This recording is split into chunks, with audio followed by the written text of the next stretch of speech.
अपने बाप समान नहीं बनती है? पुरुषोत्तम संगम युग में बाप समान बनती है या नहीं बनती है? शरीर से नहीं बनती। उसका अपना शरीर होता ही नहीं। उसका अपना शरीर होगा 16 कला संपूर्ण सतयुग में होगा या नहीं होगा? वहां होगा। तो बाबा ने समझाया है। कौन से बाबा ने? वही बाबा तो साकारी और बाप तो निराकारी। तो शिव बाबा ने समझाया है और शास्त्रों में भी लिखा हुआ है कि जो शिव का चित्र है और कृष्ण का चित्र है, शिव विचित्र है या चित्र वाला है? शिव तो विचित्र होता है, चित्र उसका बन ही नहीं सकता। तो कौन से शिव की बात हुई? जिसमें मुकर्रर रथ में प्रवेश करता है उसको उसका चित्र बनता है।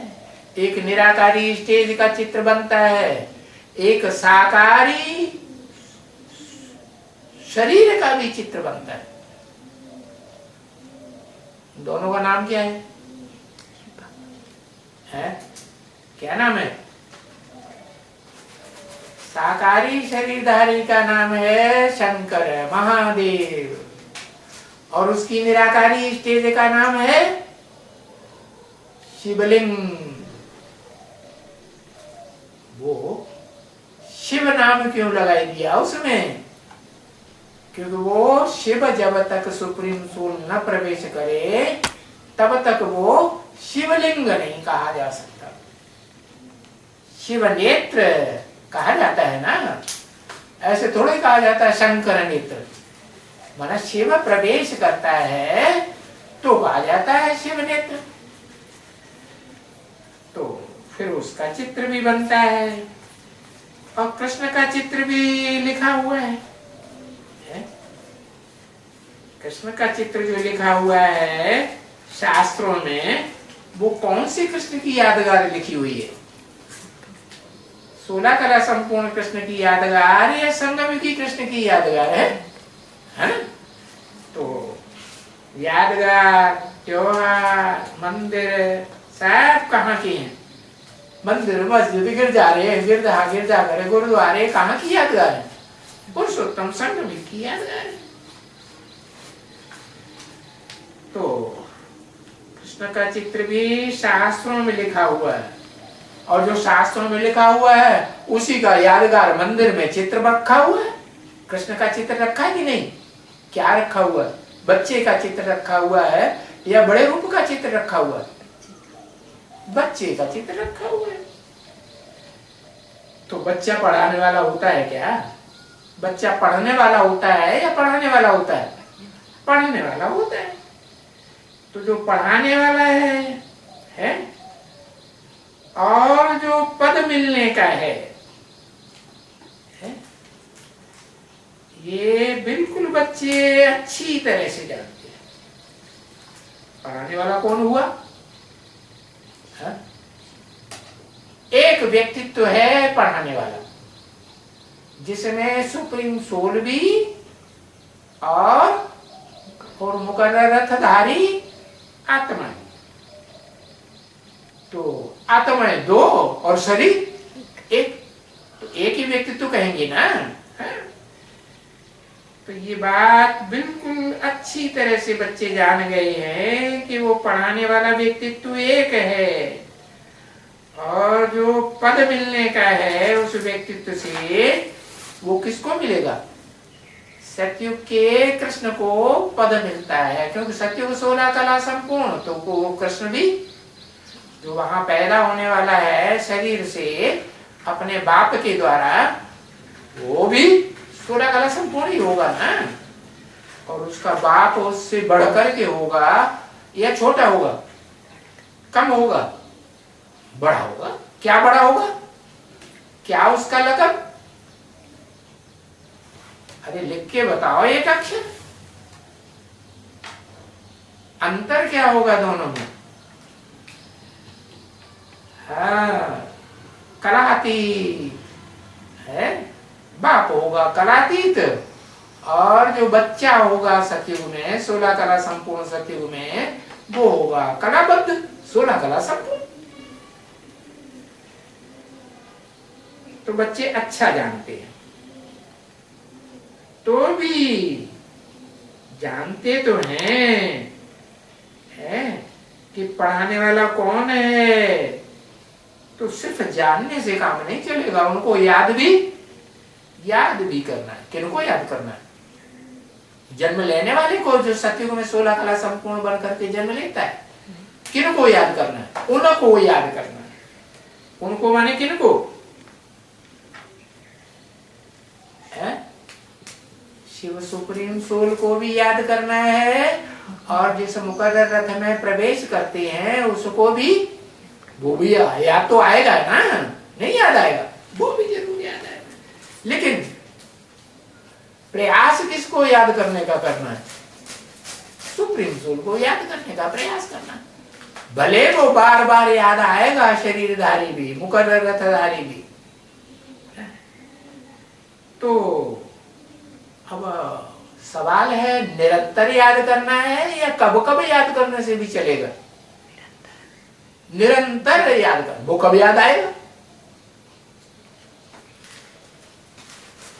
है? निरंतर याद करने के लिए क्या कंपलसरी है?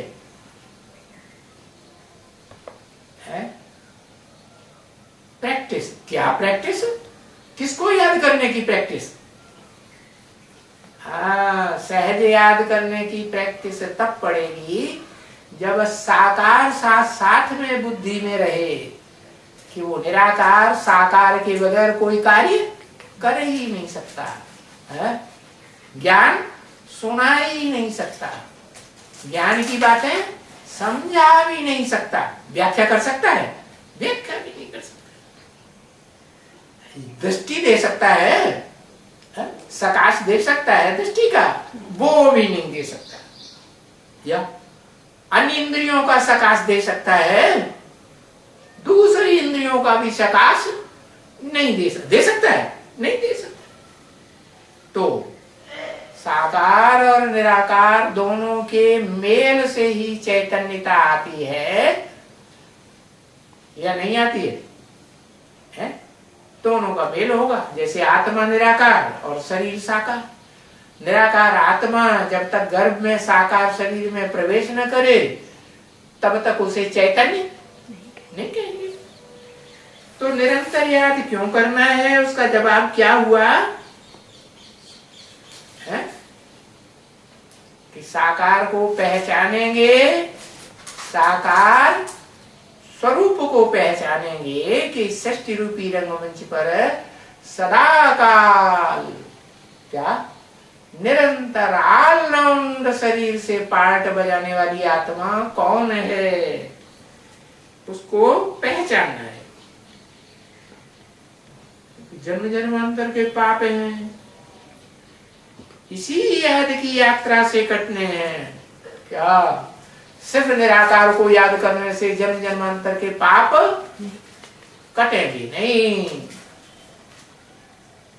फिर पहचानेंगे ही नहीं निराकार को और साकार को, तो पाप कटेंगे? निराकार को तो बेसिक नॉलेज वाले भी जानते हैं कि आत्मा निराकार बिंदु, तो आत्माओं का बाप भी निराकार ज्योति बिंदु। परंतु वो ज्ञान कैसे सुनाता है? किसके द्वारा सुनाता है? कहेंगे ब्रह्मा के द्वारा। अरे ब्रह्मा तुम्हारा कहाँ है साकार? कहते वो तो चला गया। कहाँ चला गया? कि वो सूक्ष्म बतनवासी। तो तुम भी सूक्ष्म बतन में चले जाओ, यहाँ क्यों बैठे हो? तो कहेंगे हम कैसे चले जाएं? हम चाहते तो हैं, लेकिन सुइसाइड करना अच्छी बात है क्या? सुइसाइड करके तो नहीं जाना। तो क्या हार्ट फेल होकर के चले जाएं जैसे ब्रह्मा का हार्ट फेल हुआ? नहीं, हार्ट फेल होना उसको योगी कहेंगे। मुरली में तो बोला हुआ योगियों का कभी हार्ट फेल नहीं हो सकता। तो ये याद की यात्रा करना है, साकार प्लस निराकार को पहचान करके। फिर कोई माने या ना माने, क्योंकि इस्लामी, बौद्धी, क्रिश्चियंस, इब्राहिम, बुद्ध, क्राइस्ट के जो फॉलोअर्स हैं या उनके सहयोगी धर्म पिताओं के जो फॉलोअर्स हैं, वो इस बात को मानेंगे कि वो साकार भी बनता है, साकार शरीरधारी, इंद्रियों वाला, हाथ पांव वाला कोई बनता है भगवान। अल्लाह मियाँ को मानेंगे, वो गॉड फादर को साकार मानेंगे? वो नहीं मानेंगे, भले कोई माने या मानना माने, लेकिन तुम बताएंगे या नहीं बताएंगे? तुम तो जरूर बताएंगे। क्या बताएंगे? कि साकारी और निराकारी दोनों ही आत्माओं को है, दोनों ही आत्माओं को याद करना है। दोनों ही आत्माओं को याद करना है, या दोनों में से एक के शरीर को याद करना पड़े, और साथ साथ में है जो निराकारी आत्मा, सदाकाल निराकारी है, उसको तो जरूर याद करना पड़े। तो दो आत्माएं और उनका शरीर एक ही है कि अलग अलग है? एक ही शरीर है। तो निरंतर याद करना है तो सहज याद तभी होगी जब निराकार और साकार दोनों को पहचानेंगे और एक ही व्यक्तित्व में याद करेंगे, तभी जन्म जन्मांतर के पाप कटेंगे। उस याद की यात्रा से ही पाप कटने हैं। निराकारी सो साकारी,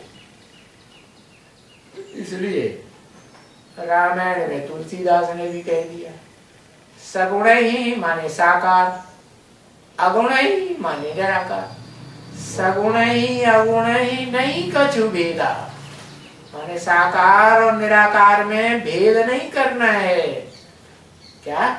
वो भगवान साकार भी है और निराकार भी है। हाँ। तो कोई अगर नहीं मानता है तो अच्छा नहीं मानो, बात ही थोड़ी है।